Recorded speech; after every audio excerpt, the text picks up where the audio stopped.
tensions between the EFF and the MK Party are reaching an all-time high. Are the two on a collision course, or are they destined for unity down the line? Let's find out. Spread the fire. Welcome back to SMWX. It's been a while since we've sat together. We've had so many interviews. So much has happened in the world.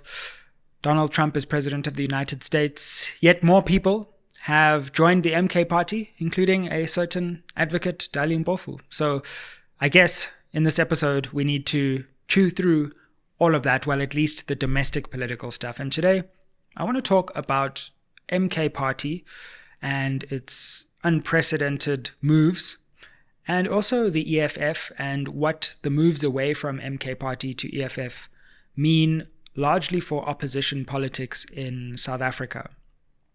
Now, first I want to talk about the MK because I think we need to focus on exactly what's been happening and decode that. And then I want to talk about the EFF as well. In between that, I'm going to speak about this channel as well, because this channel itself is starting to become a role player in South African politics. And I think we always hoped we would get here, but it feels like in the last few weeks, and certainly this year, this channel has started to rise to a level of influence that is, quite frankly, mind-boggling, terrifying, but also gratifying. And so we are starting to play a role in South African politics. And that's because you, the loyal viewers of SMWX, keep watching this channel, sharing it, and helping it to grow to the next level. So I want to talk about MK Party first, and let's just take a step back and analyze what's happened and the chronology of what's happened, because it can get lost quite easily. Of course, Floyd Shivambu breaks with the EFF at a press conference, announces he's leaving and he's joining MK Party. And that catches many people, including me, by surprise, right? Because the bond between Floyd Shivambu and Julius Malema has been a certain mainstay of South African politics. And of course, that was a shock so soon after the election. Of course, we invited Floyd Shivambu onto this channel, and he spoke a lot more about his decision to leave the EFF. And again, I have to say, I was quite surprised by what he said, what he shared. I got a clear sense that there was some personal animosity that I didn't necessarily know about. And so you'll see when I asked that question about brotherhood and the EFF, I was actually trying to say, like, everyone knows that you and Julius Malema are brothers, and I was quite surprised when he was like, no, there was no brotherhood. So clearly there was some kind of personal break between the two. When it happened, I don't know. People seem to think I know everything about the EFF and MK. I don't. I know a lot of people in both parties, but the interesting thing about South African politics is that a lot of secrets are closely guarded and closely kept, and only after the fact people act like they knew these things would happen. But I think the story of what happened with Floyd Shivambu and Julius Malema in particular is yet to be fully told. But I do think that interview revealed a lot about at least one perspective of that break and Shivambu's decision to leave. But I also think that interview, which by the way is crossed 700,000 views. If we can get that to 1 million views, that'll be our first ever 1 million view episode. So I hope we can get there. You know, it's a pity the way that social media works sometimes, because that episode kind of got clipped up. And on the one hand, I appreciate it when people clip up the episodes because it shows that this is an organic spreading of information. And I don't want to control how people react to the interviews. But on the other hand, then people only watch the clips. And then the clips kind of take on a life of their own and almost come to surpass the conversation. And there were a lot of aspects of the conversation with Floyd Shivambu which I think got lost in the clips and the personal politics. There was a lot of discussion about unity, about the government of national unity, and the genesis of this coalition government. There was talk about the MK's constitution, its policy platform, whether you agree with it or disagree with it. Those were some of the things that got lost as this interview became more about what Floyd Shivambu had to say about Julius Malema and his decision to leave the MK Party. But cool. He said what he said. The interview was massive, and I'm happy about that. Then we obviously have Advocate Dalivuyo Bofu, who, if you didn't know, happens to be my father, leaving to join MK Party. Of course, he's been a long-time member of the EFF, central to its foundation as well. And some of you may not believe this, but that's fine. I did not know he was going to be joining the MK Party until the weekend before he announced it, so a few days before he announced it. And I think I was only one of the only people in the world at that time who knew that. So it was something that he also guarded closely, and I wasn't aware of the extent to which he was involved in MK's. I knew he was doing meetings. I obviously knew he was Jacob Zuma's lawyer. But the details of MK are yet to be written, as I say, and it's fascinating from a historical perspective exactly what happened with the formation of MK and all of those meetings between different parties and how they were brought together. So, of course, I knew he was interested in MK. He's always spoken, when we have spoken about politics, about his interest in the attempt to unite parties on the left of South Africa's political spectrum. And he's interested in that project.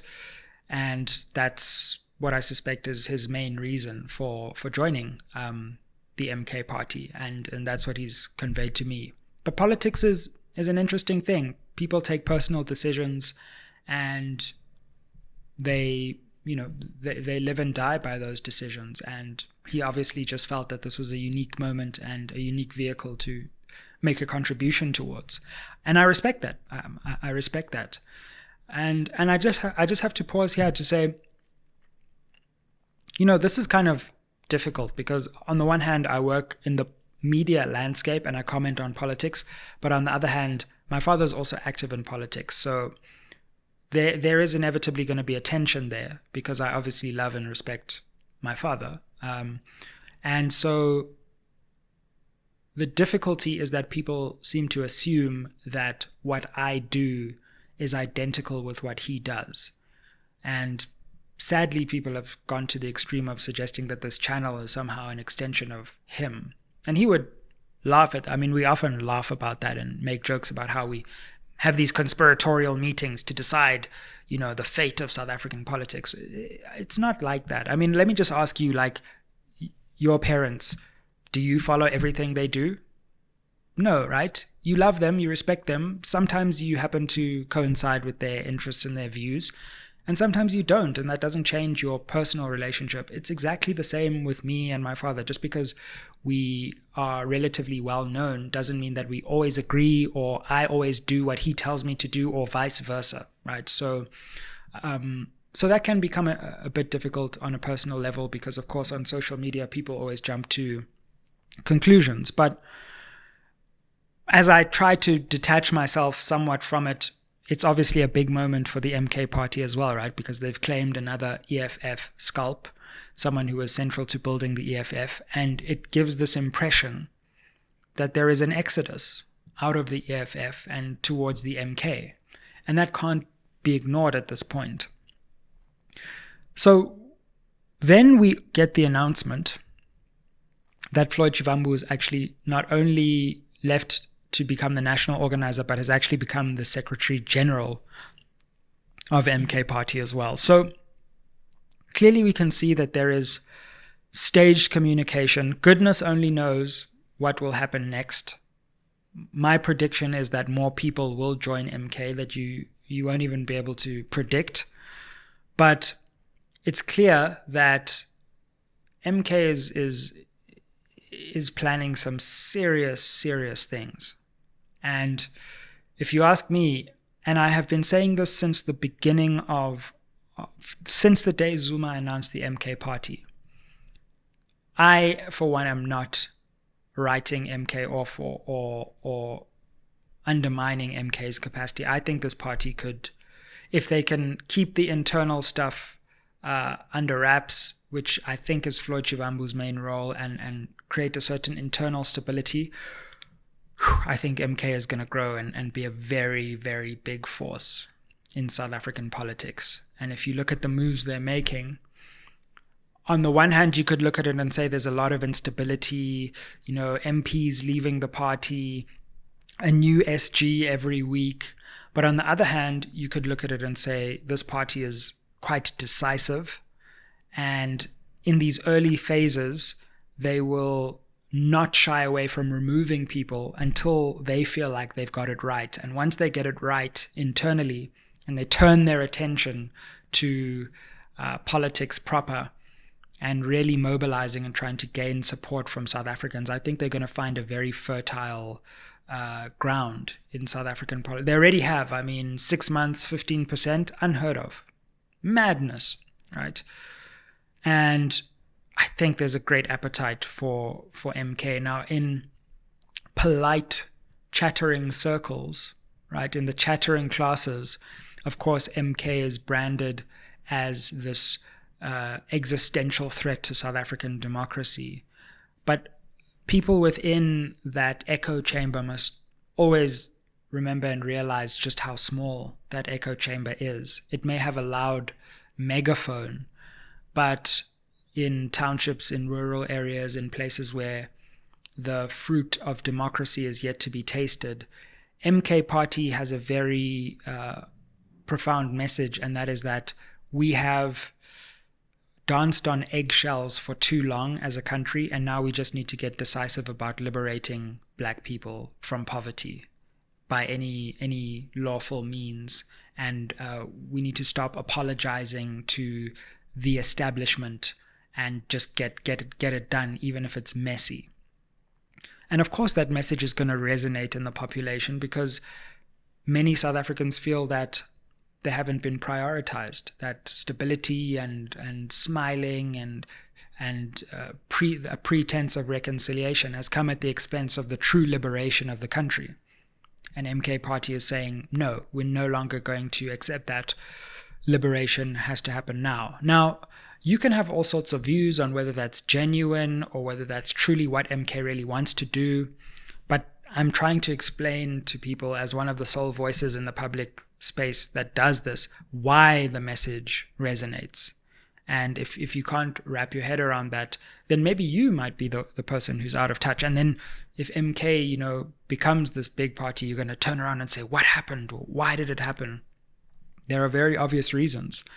Jacob Zuma, I've written about his legacy, which I don't think is particularly positive in terms of his legacy as president of South Africa.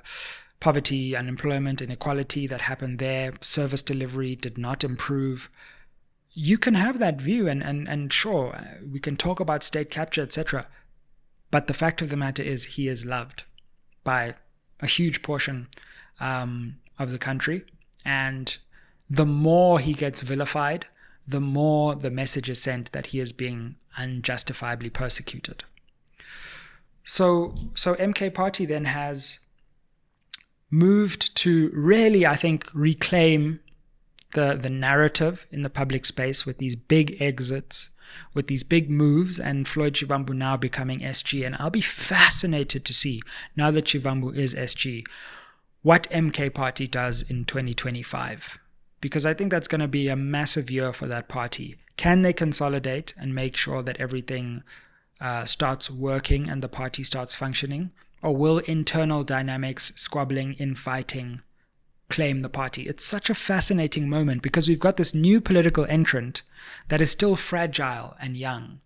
And so will the popular support that it has stabilize it, or will its own internal crises undermine it? That's the fascinating thing that nobody knows.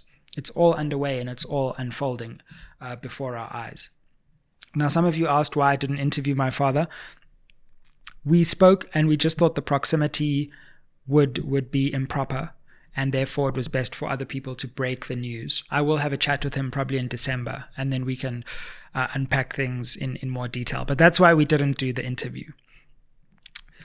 Cool. So that's my take on what's happening with MK Party right now. They're making some very interesting moves, and there is a groundswell that many people may not be able to see, because I don't think the South African media has got MK right yet. But watch the space is all I can say, because I think there's a lot more growth, and there are probably more defections on the way. And not even necessarily defections, but potentially new people from outside joining that one wouldn't expect. Fam, I just wanted to interrupt this episode to let you know the 4 ways you can help SMWX. Way number 1, you can invite me to speak at your institution or company. Way number 2, you can advertise on this channel. Way number 3, you can become a member of this channel. The link to the membership is down below. And number 4, you can buy merch, that's books or hoodies. Now let's get back to the episode. All our contact details are in the description box below. Let's come to the EFF.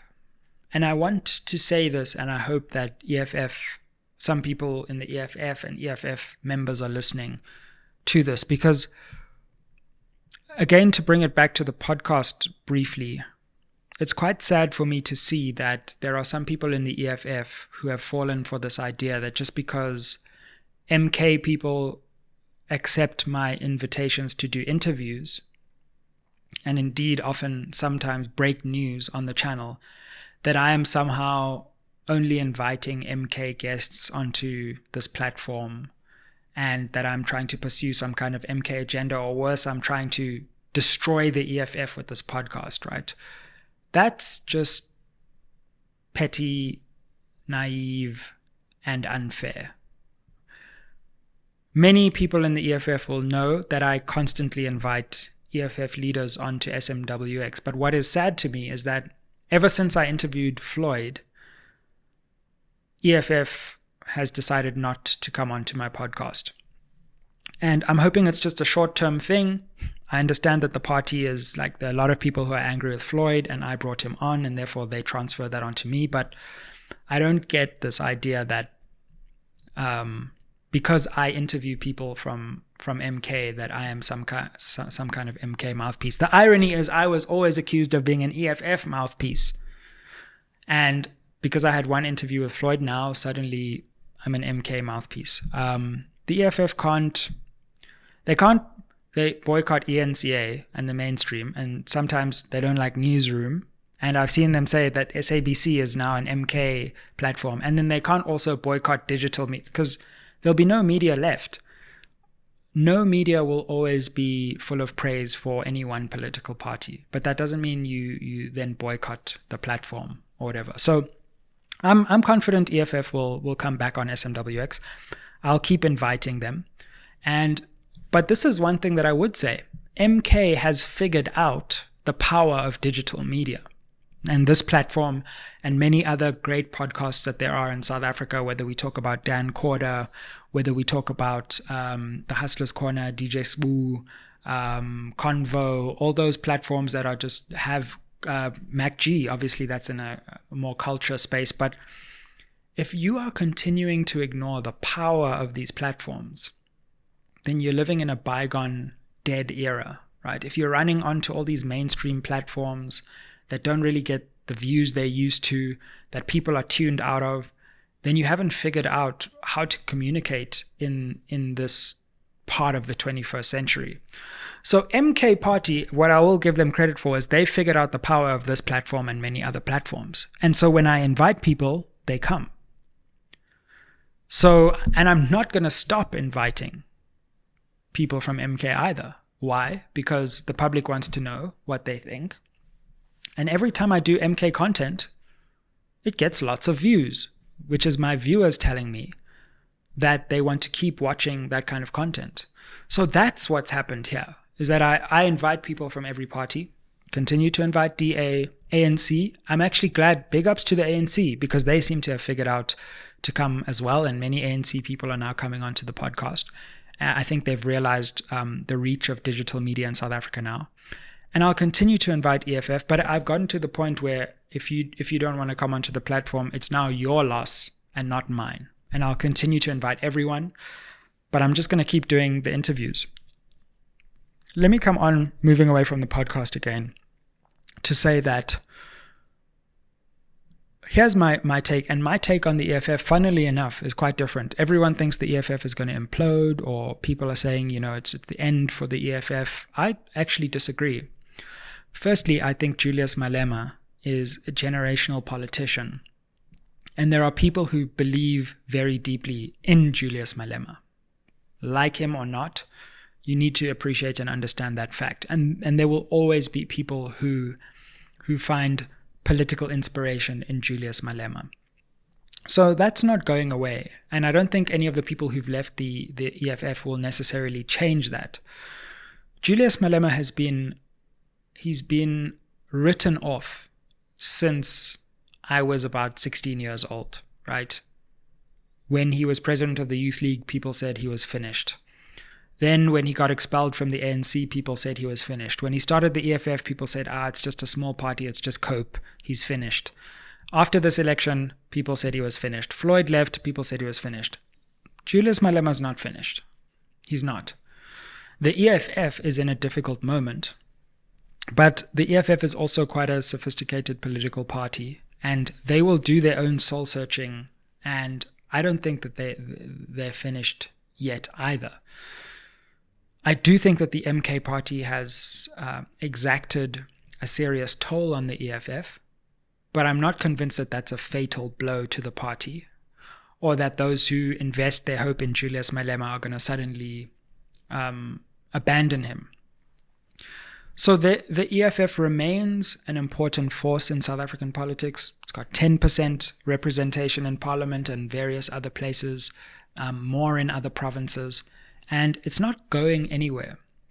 But what I do think is happening is it's experiencing a profound test, and that test is going to culminate at its National People's Assembly, because he has the choice for the MK, for the EFF, and for many other parties, right? The EFF seems to be being brought closer to the MK by being kept out of the GNU arrangement, the coalition government, right?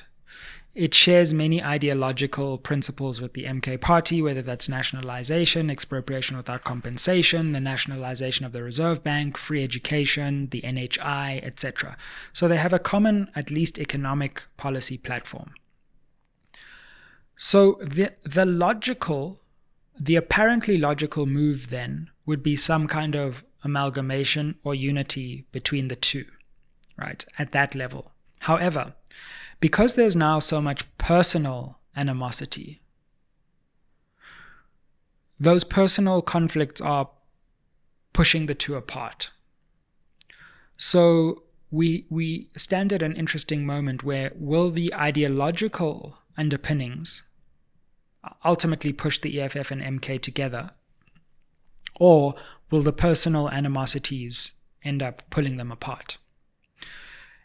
If they are able to come together over the course of let's say next year, things cool down and they start talking to each other and thinking, okay, how can we do this? Then there's the possibility of them coming together to form something new or creating some kind of umbrella where each party and other parties like the ATM, etc., will fall under that umbrella, and that itself could contest in a kind of liberation front an election. And that would be a very powerful force in South African politics, because it would already be bigger than the DA, right? The DA has 22% and EFF plus MK is already 25%. Add ATM, maybe some other parties, and you probably already get to 26, 27%, right? Imagine that the MK Party grows a little, and you could have a situation where you have a political entity which commands by 2029 anything from 30% upwards if they play their cards right? Which would be a massive and maybe even the biggest force in South African politics. So the question is, I don't know if any of you have watched The Penguin, but there's that episode in The Penguin where like all the people come together and the Penguin is like, we all hate each other here, but we all have the same interest. So you don't have to like me, but together we're stronger than we are disunited, right? So if some leader is able to say that, then that would be a profound political shift in South African politics. But if there is so much personal animosity between the EFF and MK, then what could happen is actually that the ANC starts to think, can we bring the EFF closer into this GNU orbit? And the reason I say that is, and this is something that I've been thinking about quite a lot lately, is that if for some reason there's a fallout or a breakup between the ANC and the DA in the GNU arrangement, the ANC is actually in quite a strong position because they could simply substitute out the DA and bring in the EFF. And in that case, the EFF benefits because they're now in government. The DA is isolated. The EFF feels like they don't owe anything to the MK anymore anyway, so they'll keep the MK out of government. And the ANC could bring the EFF in. So the ANC's plan B suddenly becomes, look, DA, if you don't like it, and if you think this government is not for you, then you can walk, and we'll bring in the EFF, and we'll give them a few government positions, and life carries on as normal. That arrangement would have a big majority in parliament. And then we'd have the DA and the MK Party outside. I don't think it's particularly likely right now because I think that the DA has an incentive to stay inside, but the ANC has put itself in a very commanding position because its biggest other partner within the Government of National Unity doesn't have a lot of options. It doesn't have a lot of threats it can offer towards the ANC. So I guess the National People's Assembly, and I've just had a really interesting conversation with SABC political reporter Samkele Maseko, which will drop later. I would strongly advise that you watch that later this week because we went really deep into the politics of the ANC, EFF, MK, etc., and he had some fascinating insights. The EFF will probably in December have to decide, look, are we gonna think about this MK thing, or are we actually gonna break away from this progressive caucus and go it alone? So much has this MK thing hurt, personally, leaders in the EFF. I think that's going to be a big debate at the National People's Assembly, and we'll have to see which way the EFF goes there. Here's the danger for the EFF, on the other hand. It's that although, as I've said, the EFF is here to stay, it's not going anywhere, it's got a sophisticated machinery, Julius Malema's a generational politician. If its support starts to contract further and further and further, we know it's already contracted slightly from 11 to 10, or about 1 percentage point. If it contracts further to 8 and then 6, etc., then you have a reducing bargaining power at the table. You no longer play a particularly important role in South African politics. You go further towards those smaller parties than you do to the real power brokers. And that may be good for some of the leaders in the EFF because, maybe the ANC can cut a deal with the EFF. But the party as an alternative to the ANC then may suffer. So I think there's a lot of soul searching to be done inside the EFF. If they go it alone and they reject MK for now and they say, you know what, we're not in this progressive caucus, we don't want this unity project right now, we need to rebuild, and we need to rebuild outside of being associated with any one party, that's fine, but then you potentially forego the growth you could get by unifying with MK Party. On the other hand, unifying with MK Party may present the threat that MK completely swallows the EFF and hollows the party out. So there are dangers on all sides, and this is a time of such a need for political maturity on all sides, within the GNU, outside in opposition politics. It's all to play for. And I think the party and the people who are the most strategic in these moments of rupture and fragility will inherit the future of South African politics going forward. So I don't think the EFF is finished. I don't think that Julius Malema is a spent force. Malema has always found a way to be relevant in South African politics, and I don't see his strategic brilliance being undermined yet. But how this negotiation with MK happens, I think will determine a lot of the future, whether EFF will be a big player as part of a group of players, or whether it may still be an important player, but a diminished important player. And that's the battle that the EFF will have to fight going into the National People's Assembly. Before the NPA, I'll also do more analysis, previewing the NPA, the different leadership groupings and people who could emerge. I'm fairly certain about Julius Malema's emergence, and then there's a question of, the deputy president, the SG, etc. And we'll delve into that closer to the National People's Assembly. Fam, you asked for some SMWX merch, and we have delivered. I know you're always looking for ways to help support and grow this channel, so why don't you buy yourself an SMWX hoodie?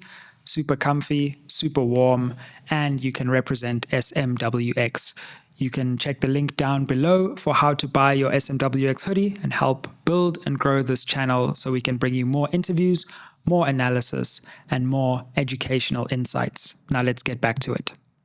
But for now, I just thought I'd share my view on this EFF MK situation, because obviously it's really important to South African politics.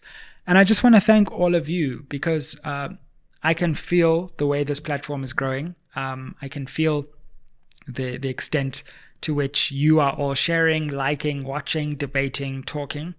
And that fills me with joy, because we're becoming the platform that we really hoped we would be. And that sets up for 2025. Get ready.